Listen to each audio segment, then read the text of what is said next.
Halo teman-teman, jumpa lagi dengan saya Charles Sianturi di channel YouTube Pahlawan Kripto. Teman-teman, saya mau menyampaikan satu hal penting bahwa semua video ataupun konten yang saya buat di channel YouTube Pahlawan Kripto ini sifatnya adalah disclaimer on, ya teman-teman. Jadi tidak ada ajakan untuk membeli ataupun menjual token tertentu. Semua harus Anda lakukan do your own research secara mandiri dan tanpa dipengaruhi oleh siapapun. Ingat bahwa cryptocurrency adalah media atau instrumen investasi yang sangat tinggi risikonya, sehingga Anda harus melakukan riset dan riset berulang-ulang secara mandiri. Ingat teman-teman, uang adalah uang Anda sendiri, untung dan ruginya juga ditanggung oleh Anda sendiri. Oke teman-teman, sekali lagi do your own research dan disclaimer on. Terima kasih. Oke teman-teman, selamat sore semuanya. Kita lanjutkan review hari ini ya. Kita memperhatikan dulu kondisi coin market cap kita. Saya coba refresh dan ternyata masih minus 3,73% teman-teman. Khususnya saya mau coba bantu review ya dari token Baby Dogecoin ya teman-teman, karena mulai banyak pertanyaan nih di grup saya. Ya, ini terpantau minus 6,35% pada saat ini dan harganya 0,00006025 teman-teman ya. Nah teman-teman, mungkin ada dari kalian yang mulai kerasa gerusu ya, kasak kusuk, mulai nggak tenang, mulai deg-degan, mulai mikir ya mau cut loss atau gimana atau hold dan seterusnya ya. Pasti udah banyak begitu di grup saya juga di sini nih di Pahlawan Kripto ya, Pahlawan Kripto _pahlawankripto_com ya. Itu sudah mulai banyak yang bertanya. Jadi jawab saya begini, kalau kalian sudah nggak mampu jual aja. Kalau kalian mampu pergilah berlibur, tutup laptop dan handphonenya. Seperti itu teman-teman. Jadi teman-teman, saya mau mulai dari awal lagi. Ini nih banyak sekali orang setelah udah mengarungi lautan luas kripto, habis itu lupa lagi pelajaran awalnya. Gini loh teman-teman, kalian itu sebelum masuk ke kripto, pertama kali kalian harus menentukan di dalam hati dan pikiran kalian. Catat baik-baik, kalian itu mau jadi investor alias holder atau mau jadi trader alias scalper. Gitu aja, begitu supaya kalian jangan bingung gitu. Dikit-dikit kalau turun bingung, keringat dingin, nggak bisa tidur. Gimana sih? Saya udah balik bilang, investor tuh harus santai, menyenangkan, bukan kayak gitu loh. Kamu mau jadi investor long term atau holder jangka panjang atau scalper? Gitu aja dulu pertanyaan saya yang pertama, teman-teman. Kalau Anda memilih menjadi holder atau investor, camkan baik-baik, itu pasti longevity, jangka panjang. Jangka panjang itu yang dilihat bukan naik turun grafik per detik, teman-teman. Bukan. Kalau orang jangka panjang itu bukan naik turun chart tiap menit, tiap jam, tiap hari. Itu yang dipelototin terus. Bukan. Kalau kalian seperti itu, kalian akan tertipu dan kalian nggak akan pernah bisa sampai kepada cuan yang besar. Seperti itu, teman-teman. Ya, udah santai aja gitu. Nah, kalau saya udah bolak-balik bilang kan, di video-video saya juga udah bilang. Ya, saya bisa menyesuaikan diri. Kalian boleh meniru seperti saya. Saya bisa menyesuaikan diri. Saya mau tipe long term, boleh. Makanya saya ajarin kan 3 wallet, bukan? Begitu. Karena saya backgroundnya dari saham, teman-teman. Jadi, saya long term bisa. Ada wallet saya khusus untuk long term. Trust Wallet. Ya, itu nggak pernah saya buka-buka. Itu jarang banget saya buka. Salah satunya saya taruh di situ bab doge. Biarin aja udah. Dan itu untuk 1 tahun saya udah siap. Karena itu saya kan nggak, kalau misalnya kalian masuk di grup bab doge, kapan saya pernah bertanya, Bang kok turun terus? Kayaknya saya belum pernah nanya deh pertanyaan seperti itu. Gitu, karena saya tahu itu dari awal udah dibilang longevity. Nah, kalau kalian tipe investor seperti saya atau holder jangka panjang, bacalah baik-baik white papernya. Tapi kalau kalian otaknya scalper yang mau untung singkat, istilah saya manusia triple one, ya 1 million in 1 week become 1 billion, 1 juta dalam 1 minggu jadi 1 miliar, kayak gitu mental kalian. Lebih bagus kalian jangan pernah ambil token-token yang udah dari awal udah dia bilang longevity. Saya ulangi sekali lagi. Ya, kalau kalian pinginnya jadi scalper beneran, full. Ya. Dengan demikian kalian jangan coba-coba masuk-masuk token yang Jelas-jelas proyeknya udah dari awal dibilang longevity. Nanti kalian sakit, stres, syukur-syukur nggak sakit jiwa. Jadi fooder di mana-mana. Jadi sebetulnya siapa yang membuat seseorang itu jadi fooder? Dirinya sendiri. Karena dia tidak bijak dalam memilih. Dia harusnya jadi seperti apa. Begitu loh teman-teman. Makanya dibilang kenali dulu diri kalian. Kalian tuh maunya apa? Begitu. Maunya apa aja nggak tahu ya gimana dong kalian ini. Aneh-aneh aja ya. Karena itu ya segala macam komentar lah, ya itu bab doge juga dulu kan begitu, muncul segala macam fooder. Nah ini sekarang udah mulai saya perhatikan, mulai food segala macam muncul katanya ini grup-grup palsu, ya grup baby doge palsu lah segala macam. Ya dalam hati saya lagu lama, lagu lama lagi, ya. Nah seperti itu. Jadi gimana ya? Kayaknya memang semuanya begitu, semua token digituin deh, begitu ya. Oke. Ya, ini Baby Dogecoin ini ada yang bilang juga udah habis masa hype-nya. Loh, nah, berarti dari statement udah habis masa hype, ketahuan banget orang itu adalah otak scalper. Saya sih nggak begitu ya. Kalau kalian scalper, nih saya kasih tahu, udah berulang-ulang saya ngomong. Ya, Shiba Inu. Saya mau ngomong ini contoh, mudah-mudahan kebuka otaknya, kecuali udah dablek betul. Ya, kalau udah dablek itu memang susah dibilangin ya.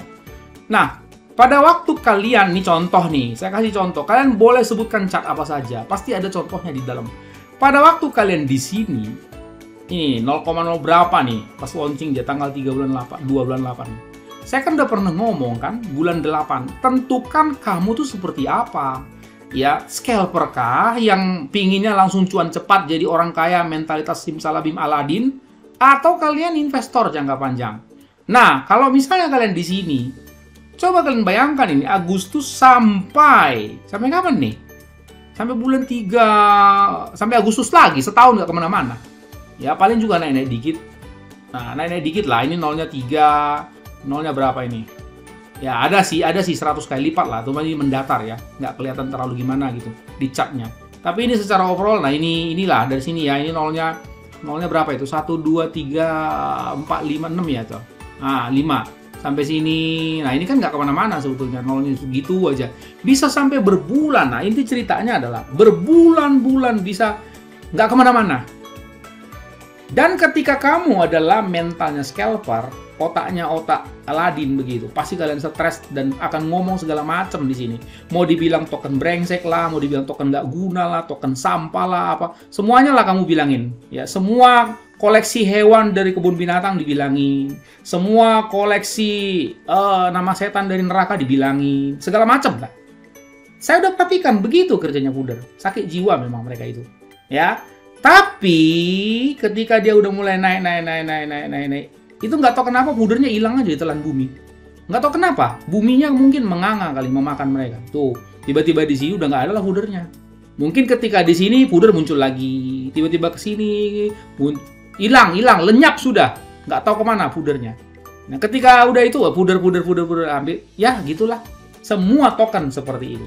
Jadi, saya sudah bolak-balik bilang, kalian harus tahan mental kalau mau jadi investor. Menghadapi fooder di mana-mana, menghadapi market crash, itu mah latihan seperti itu. Jadi ya terserah kalian gitu. Kalau saya sih memilih untuk jadi long term investment ya, investor teman-teman. Nggak mau saya seperti itu gitu. Saya ada teman loh di Bandung teman-teman. Dia beli Shiba Inu. Nanti mudah-mudahan yang dekat-dekat Bandung saya ajak kalian, akan saya ketemukan sama dia.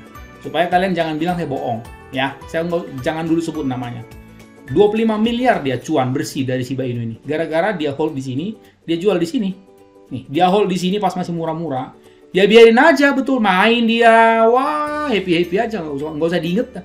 Beli berapa juta, tiba-tiba berubah di sini. Jadi 25 miliar. Sampai dia bingung sendiri, ini 25 miliar mau taruh di mana duitnya? Ayo loh. Ya, tapi terserah kalian.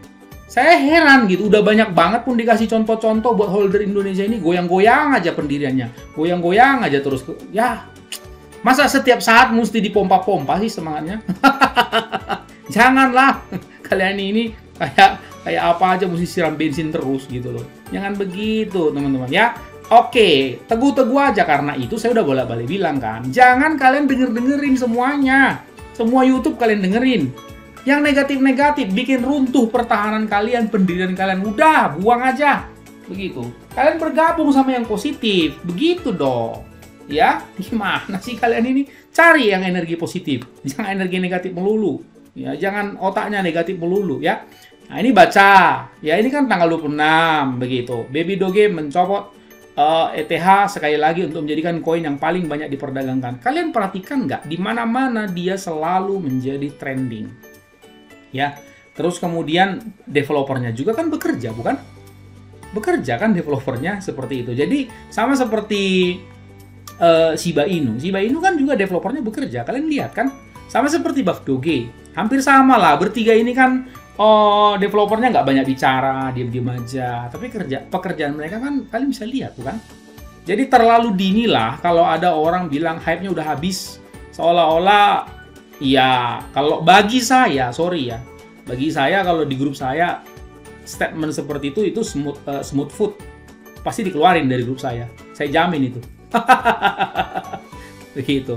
Lebih bagus kalian bilang begini, "Bang, ini udah turun. Kira-kira di harga berapa kita bisa serok? Soalnya gue belum dapat barang." Nah, kalau gitu kan jujur. Memang lu belum dapat barang gitu. Jangan pura-puranya ngerusakin semangat orang, ngejatuhin semangat orang supaya harga runtuh. Iya kan? Kalau harga runtuh, lalu ambil lagi di bawah. Itu kan namanya licik, teman-teman. Sudah ya. Nah, sekarang, "Bang, cocoknya gua mau ambil di harga berapa?" Kira-kira kan begitu. Ini sebetulnya kalian bisa baca lah di nanti saya sertakan ya linknya, teman-teman. Ini ada di Benzinga. Ini suka bikin perkiraan-perkiraan. Ini tanggal 24 kemarin ya, teman-teman. Nah, ini dia bikin perkiraan begini nih. Saya Indonesiakan dulu ya. Bulls, nah ini perkiraan harga berapa ya. Bulls ingin melihat volume bullish besar masuk dan mendorong Baby Dogecoin naik di atas EMA 8 hari dan di atas level resisten 0,00-nya ya 4650 itu resistennya ya, akan menyediakan bear flag dan menyebabkan pola inside bar menembus bullish. Ada resistensi di atas level itu di 0,5182. Nah, sekarang kita lihat harganya berapa sih? 4138. Iya kan? Berarti dia nggak masuk di harga resisten yang dimaksudkan itu. Sekarang coba kita lihat. Kalau menurut saya memang ini lagi bearish model-modelnya ya. Kalau kita misalnya lihat nih. Ya, kita bikin. Nah, kan? Iya kan? Seperti itu loh. Lihat aja ini chartnya ini. Tetapi, apakah bearish itu pertanda negatif selalu? Enggak kan? Begitu. Kalau kalian mendefinisikan kalau bearish berarti negatif, kalau bullish baru positif, bisa salah loh nanti kalian. Koreksi itu harus ada. Saya udah bolak-balik bilang, mana ada market isinya pembeli semua. Waduh, siapa itu? Di market mana adanya pembeli semua? Nggak ada yang jualan. Atau sebaliknya, jualan semua, nggak ada pembeli. Itu aneh loh. Aduh. Ya, kemudian BIR ingin melihat volume dan seterusnya ya. Ada dukungan 0,3600 3230. 3600 32. Nah, di sini masuknya teman-teman. Ya, di sini 3600 3230. Jadi ya sekitar di sini lah ya. 3600 mungkin. Bentar, saya coba lihat. Nah, ini nih. Sebentar ya, 3600. Nah, di sini. Nah, di situ. Jadi dia acuannya di sini kira-kira. Ya mungkin karena dia lihat apa ini namanya? Sebentar ya, saya ambil dulu garisnya. 3600. Nah, mungkin di sini ya, dia ambil di sini. Itu sah-sah saja gitu loh. Sah-sah saja. Dia bilang nanti ambil di sekitar situ begitu ya. Ini coba saya lurusin dulu chartnya ya sedikit ya. Nah, dia bilang di situ kira-kira begitu ya, sah-sah aja, nggak apa-apa kan. Setiap orang itu kan berbeda preferensinya teman-teman. Ya bukan, berbeda acuannya, berbeda mindset pola pikirnya, nggak masalah kalau bagi saya begitu loh. Tuh, seperti itu. Kalau saya nih, kalau boleh saya memperkirakan ya, sebentar ini kok nggak lurus-lurus. Nah, segitulah. Kalau saya memperkirakan ya, tekanan makroekonomi, isu yang belum terrealisasi akibat tapering off dan segala macam gonjang-ganjing yang ada di muka bumi ini saat ini yang menekan cryptocurrency, termasuk statement IMF kepada El Salvador tadi dan segala macam lah, mungkin segala macam muncul. Ini saya ini ya, kalau kalian nanti ketemu di sini nih, sini ya, di sini nih, pas di sini teman-teman ya, ini kalian mulai ambil. boleh ambil dengan volume lebih besar. Nih, udah saya kasih bocorannya nih. Nah, ini. Nah, itu. Harga berapa itu, teman-teman? Nah, itu. Harga berapa itu? 3117 atau 3.000 lah, 0,03.000 seperti itu biar aman. Ini kan bisa ditarik lebih turun lagi, teman-teman. Begitu, turun lagi dikit. Nah, segitu. 3.000 ya. Di situ aja ambil. Nah, kalau kalian belum dapat barang, ambil di situ. Kemudian nanti akumulasi kalau turun lagi, seperti itu. Nah, kalau kalian mau lihat datanya gitu ya, ini sebetulnya dari segi struktur whale watcher-nya aman-aman aja kok gitu loh. Nggak ada sesuatu yang gimana-gimana gitu loh. Ya, naik turun itu ya, itu kan wajar gitu. Dari harga yang saya atau analisa yang saya sudah buat, Humbex-nya 25, ini 227, ya kan? Whales-nya 21, ini 24. Jadi, saya udah pernah bilang kan bahwa ini tuh dari whales yang kecil dan para kecebong itu ya, teri-teri itu, mereka itu yang buang barang. Tapi ini bos-bos besar ini diem-diem aja kok. Nggak ada apa-apa gitu loh. Jadi ya mungkin kalau orang nge-put, saya rasa mungkin karena kurang data kali ya. Kurang data, mungkin juga kurang belajar begitu. Analisanya kurang widespread ya, kurang widespread lah, kurang luas begitu ya. Ya biasa-biasa aja lah gitu. Nah, dan kalian juga kalau menerima info begitu jangan langsung goyang pula pendiriannya, kaji lagi lah. Seperti itu loh. Jadi kaji, do your own research bukan? Jadi jangan ditelan bulat-bulat, termasuk saya begitu ya. Nah, coba Anda lihat teman-teman. Ini baby doggy holdersnya 1.300.000. Enggak, kok saya nggak melihat ada sesuatu yang gimana-gimana begitu. Kalau misalnya abang melihat turun terus, emangnya cuma baby doggy coin yang turun terus? Saya mau tanya kepada Anda, Bitcoin lebih sangar loh. Bitcoin tuh lebih sangar loh. Tuh, turun terus nih. Ini gimana dong? Udah nggak laku dong, udah nggak hype lagi dong Bitcoin. Nah, bukan cuma Bitcoin, saya ngomong the top 10 dulu deh. The top 10, the top 20 tuh merah semua. Oi, itu merah semua itu 1 bulan terakhir ini, oi. Coba, siapa yang berani bilang sama saya, ini udah hilang hype-nya ini yang the top 10 ini, ayo. Ngacung, tulis di kolom komentar ya. Kalian berani bilang bahwa udah nggak zaman lagi invest, kan kalau udah hilang hype berarti kan kamu udah nggak selera lagi dengan barang ini, betul? Ah, kalau seperti itu sekarang kita perbandingkan aja gitu. Kalian nggak tahu, pada waktu ini merah luar biasa waktu 1-2 minggu yang lalu, baby doggy coin itu masih perkasa. Saya nggak terlalu ngebela-belain, tapi kita berusaha untuk objektif. Ya, pada waktu ini merah-merah berapa hari yang lalu itu 1-2 minggu lalu, itu baby doggy coin itu perkasa loh. Karena aja begitu, hijau terus. Nah kalau sekarang merah juga, sekarang saya mau nanya sama kalian, lah kalau dihajar terus market nih merah, manusia mana yang mungkin nggak berpikir? Mereka kan whales juga mungkin berpikir dong. Waduh, angin ribut makin kenceng nih bos. Ya udah kita urungkan niat dulu deh. Ya kan begitu dong. Gimana sih? Analisa yang sederhana pun nggak ngerti gitu. Bitcoin ini udah 500.000 dari 900.000. Ini mah udah hilang hype sekali, luar biasa hilangnya hype-nya udah 30% jeblok.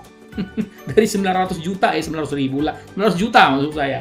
Jadi 522 juta. Udah, lupakan aja deh Bitcoin. Ethereum juga, waduh, ini mah udah ya, coba deh kita coba lihat dulu gitu. Jadi kalau mau ngomongin satu token itu, coba dong bandingin sama yang lain gitu dong.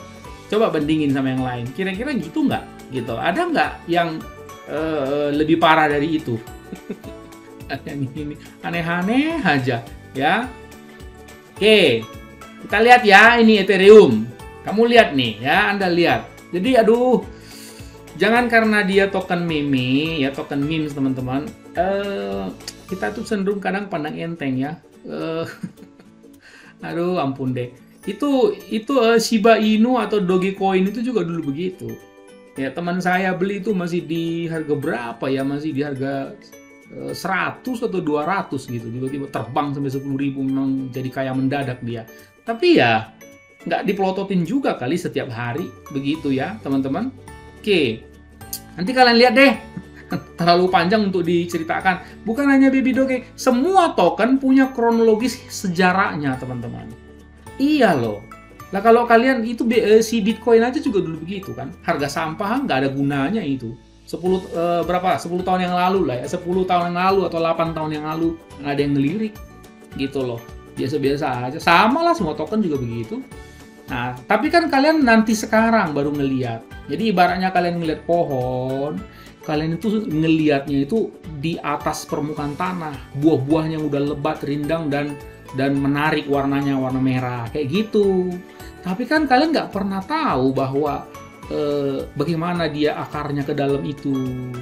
Seperti itu. Jadi kalau seperti Baby Dogecoin, Bab Doge, Dogezilla, pokoknya yang lain-lain itu, mereka itu masih dalam tahap akarnya itu ke bumi, membangun pondasi-pondasinya, teman-teman. Jadi jangan kamu juga ngerusakin akarnya, seperti itu. Biarin mereka bertumbuh. Kalau kamu suka ambil, nggak suka biarin. Tapi jangan jadi fooder, jelek-jelekin token orang. Nggak boleh, gitu loh. Ya, pahami dulu itu, baik-baik. Nanti saya cantumkan teman-teman semua link-link ini. Semoga bisa Anda pelajari ya teman-teman. Ikutin selalu ini. Saya kan nggak pernah menutup-nutupi info teman-teman. Saya buka-buka loh semua. Ya, kalian mau apa? Mau ini juga ada ini, Crypto Bubbles. Ini juga oke, nanti saya cantumin semua. Mana ada yang saya tutup-tutupin infonya? Saya buka semua. Kenapa? Saya ingin mengajak kalian tuh berpikir itu betul-betul terang benderang, jernih, objektif, jangan subjektif. Kalau kalian melihat YouTuber, ngefood atau siapapun juga selalu bilangnya menurut saya, udah deh. Itu kan menurut dia. Menurut kamu gimana? Menurut kalian? Menurut saya kan beda. Jangan ikut-ikutan. Ya, makanya saya bilang based on objectivity. Harus berdasarkan objektivitas. Begitu aja dari saya. Oke, teman-teman, segitu aja ya. Jadi ya tetap semangat aja. Saya udah kasih tahu bocoran angkanya. Jadi angka masuknya ya kalian silahkan nanti pertimbangkan sendiri. Oke, sampai jumpa pada konten selanjutnya. Ingat, orang sabar, cuannya besar. Gunakan uang dingin, bukan uang panas. And see you at the top.